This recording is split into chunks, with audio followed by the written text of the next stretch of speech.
دیکھیں ہمارے نبی نے کتنے سخت الفاظ برداشت کیے ہوئے دین کے راستے میں.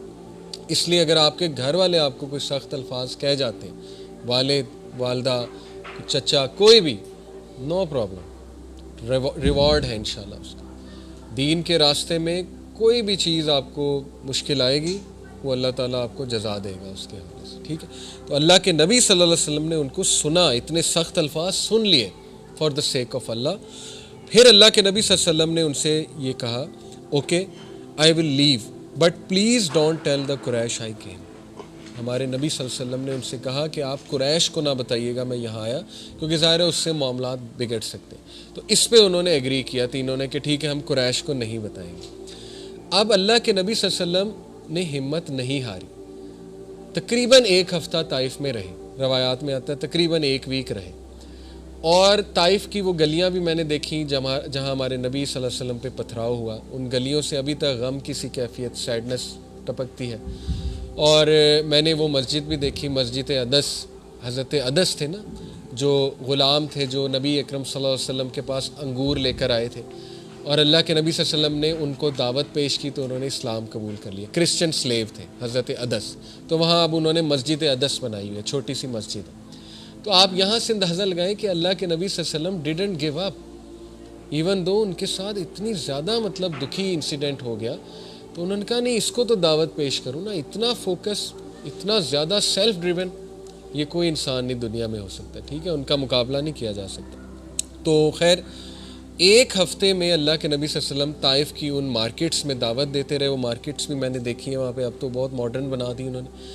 تو اس 1 ہفتے میں شاید کوئی 1 آدھا بندہ اس کی توجہ اس طرف آئی، باقی سب نے ریجیکٹ کیا. وہ 1 آدھا بندہ اس طرف توجہ کر ہی رہا تھا تو تب یہ واقعہ پیش آیا پتھراؤ والا. کیونکہ پھر وہ ان سے برداشت نہیں ہوا. وہ اتنے زیادہ ایگوئسٹک لوگ تھے کہ ایک بندہ ان کی بات کھڑا ہو کے کیوں سن رہا ہے. تو حضرت زید بن حارثہ یہ پورا واقعہ بتاتے ہیں نا کہ پھر کیا کیا کہ انہوں نے کچھ بینڈیٹس کو ہائر کیا، وہ جو بدماش قسم کے لوگ ہوتے ہیں، اور انہیں پیسے پوسے دے کہا کہ اس کو جو ہے نا نکالو، یہ تو اس طرح سے نہیں جا رہا. تو پھر ان خبیث لوگوں نے، بدقسمت لوگوں نے کیا کیا کہ ہمارے نبی صلی اللہ علیہ وسلم کو پتھر مارے، اور ہمارے نبی صلی اللہ علیہ وسلم فیٹ تک لہو لہان ہو گئے. اور بچے جو ہے وہ پیچھے لگائے ہمارے نبی صلی اللہ علیہ وسلم کے، جو ہمارے نبی کو ڈیروگیٹری ریمارکس دے رہے تھے بچے. تو بہت ہی اسٹیٹ آف شاک میں ہمارے نبی صلی اللہ علیہ وسلم جو ہے وہ ایک جگہ سے دوسری جگہ گئے. بلکہ میں آپ کو روایت سنا بھی دیتا ہوں کہ ہمارے نبی صلی اللہ علیہ وسلم نے باقاعدہ خود بتایا کہ I didn't know where I was until I reached قرن الصعلب. یہ وہاں پہ کوئی جگہ ہے. تو اللہ کے نبی نے کہا کہ اتنا اسٹیٹ آف شاک تھا، خود تو نہیں بیان کیا لیکن واضح ہو رہا ہے کہ ایک بندہ جب شاک میں ہوتا ہے نا تو آپ کو پتہ ہے اکثر لوگوں کو جب ٹراما ہوتا ہے تو انہیں پتہ ہی نہیں لگتا وہ کہاں بیٹھے ہوئے یا وہ کہاں جا رہے ہیں. تو اللہ کے نبی صلی اللہ علیہ وسلم نے خود بیان کیا کہ میں ایک جگہ سے دوسری جگہ چلا گیا اور مجھے پتہ بھی نہیں لگا، کیونکہ یہ ایکسپیکٹ ہی نہیں کیا تھا. کئی بار ایسی چیزیں ہو جاتی ہیں کہ بندہ ایکسپیکٹ بھی نہیں کر سکتا. ہمارے نبی نے خود کہا کہ میں نے ایکسپیکٹ نہیں کیا تھا. اللہ تعالیٰ نے ظاہر ہے ہمارے نبی کا سٹیٹس بھی بلند کرنا تھا، اور اس میں ہمارے لیے بھی بہت سے لیسنز ہیں. تو بعد میں دیکھیں وہ فرشتوں نے کہا بھی کہ اس کو کچل دیتے ہیں ہم. حضرت جبرائیل کے لیے کیا مشکل ہے، ایک پر ماریں پوری بستی الٹ جاتی ہے. لیکن ہمارے نبی کی بصیرت کہ نہیں، یہاں سے اچھے لوگ آئیں گے. اور یہ اصل میں یہ جگرا ہے، یہ کریج ہے کہ اس مومنٹ پہ پازیٹیو رہنا. اس مومنٹ پہ جب پیک پر آپ پہ غم آیا ہو، یہی لیڈرشپ ہوتی ہے. لیڈر جو ہے نا وہ اپنے جذبات کو حاوی نہیں ہونے دیتا، وہ ہمیشہ وائز ڈیسیجنز لیتا ہے. اور ایسا ہی ہوا. طائف کے علاقے سے بہت سے ائمہ اکرام آئے، اور حضرت ابن عباس بھی اپنی زندگی کے آخری مرحلے میں طائف میں سیٹل ہوئے. وہاں مسجد ابن عباس بھی ہے، اور ان کا جو ہے وہ قبر بھی وہیں پر ہے. ابن عباس اصطلاح عنہ کی مفسر قرآن ہے ابن عباس اصطلاح عنہ. تو دیکھیں کتنا فائدہ ہوا. ہمارے نبی صلی اللہ علیہ وسلم نے اپنی پرسنل ریونج کے لیے نہیں کیا. انہوں نے کہا کہ نہیں، اللہ تعالیٰ یہاں سے ضرور لوگ ایسے اٹھائے گا. وہ دعا جو ہے میں آپ کو سنانا چاہتا ہوں کہ اللہ کے نبی صلی اللہ علیہ وسلم جب بیٹھے اس درخت کے نیچے اور رو کر انہوں نے اللہ سے، اب دیکھیں اس میں کتنی بے بسی اور اس دعا میں کتنی اللہ تعالیٰ سے کلوز ایفیلیشن واضح ہو رہی ہے. Close affiliation.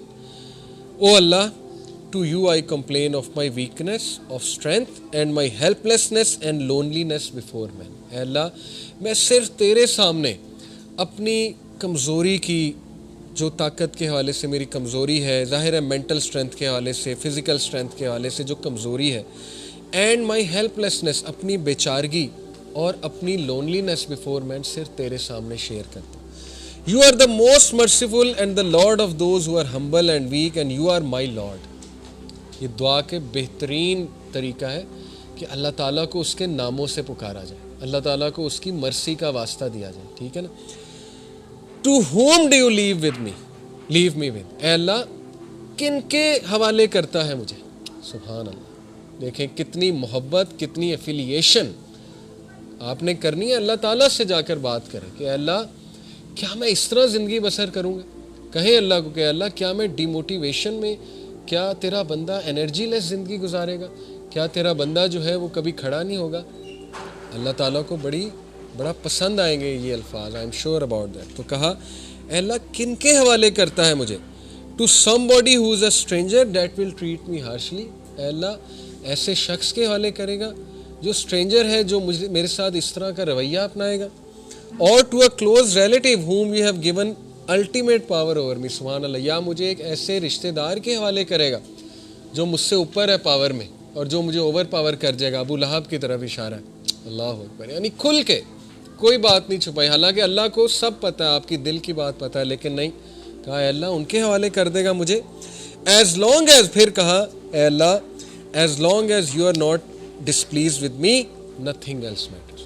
اے اللہ جب تک تو راضی ہے کچھ میٹر نہیں کرتا. یعنی رو بھی رہے ہیں، شکایت بھی کر رہے ہیں، ساتھ میں اکنالج بھی کر رہے ہیں کہ اللہ بس تو راضی رہے، لیکن یہ کہ یہ میرا دکھ ہے. اور پھر کہا except for the fact that your protection from tribulation, your ease and comfort is more easy for me. لیکن اے اللہ اگر تو مجھے پروٹیکٹ کرے گا، اگر تیری طرف سے ہیلپ آ جائے گی اور تو میرے لیے آسانی پیدا کرے گا تو یہ میرے لیے زیادہ بلیوڈ ہے، یہ میرے لیے زیادہ ایزی ہے. اپنا وہ دعا بھی بتا دی، ٹھیک ہے نا، آسانی مانگی ایٹ دی اینڈ.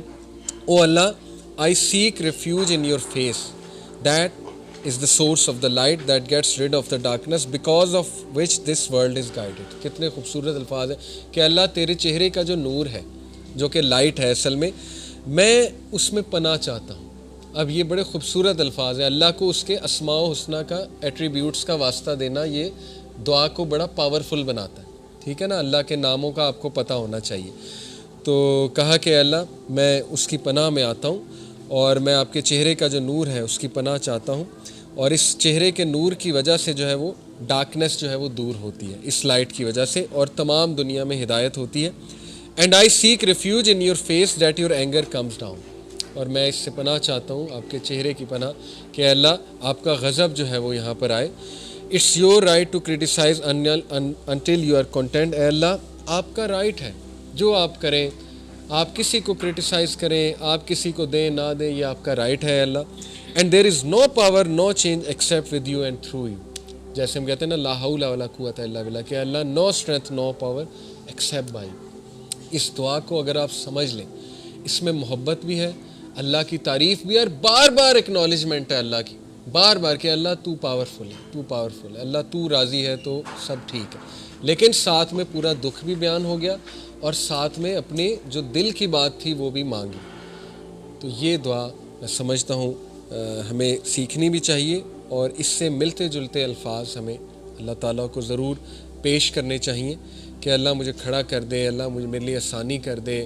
اللہ میں صرف تجھ پہ اعتقاد ہے میرا، مجھے کسی اور سے کچھ نہیں چاہیے، میں صرف تجھ سے مانگتا ہوں.